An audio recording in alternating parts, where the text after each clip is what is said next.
مرتبہ حضرت جی فرما رہے تھے کہ ایک بچہ جو ہے اسکول میں پڑھا کرتا تھا، ایک مرتبہ اس کے استاد نے پوچھ لیا کہ بیٹا بتاؤ پیارے نبی کا نام کیا ہے، پیارے نبی کا نام کیا ہے؟ تو بچہ جواب ہی نہ دے۔ اب بولے بھائی تو مسلمان ہے، دوسری کلاس کا بچہ ہے، تجھے اتنا تو معلوم ہوگا پیارے نبی کا نام کیا ہے، بتائیں نہ دے، بتائیں کہ نہیں دے رہا ہے نا۔ تو استاد نے اتنا غصہ آیا، دیر خوب مارا بچے کو، طبیعت کا توڑ دیا۔ بچہ مار کھاتا لیکن جواب نہیں دیا، مار کھاتا جواب نہیں دیا۔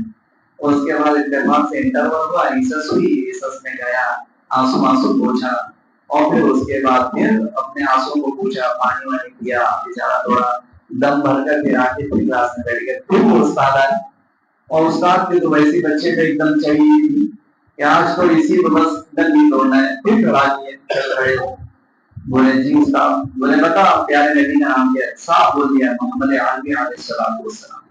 اور اللہ کے بندے جب تمہیں نام پتا تھا تو تمہیں بتایا کیوں نہیں؟ ہے نا، بنا وجہ اتنی مار کھا لیا تو نے۔ بولے حضرت بس ایک راز ہے رہنے دیجیے۔ بولے بھائی بتانا کون سا ایسا راز ہے؟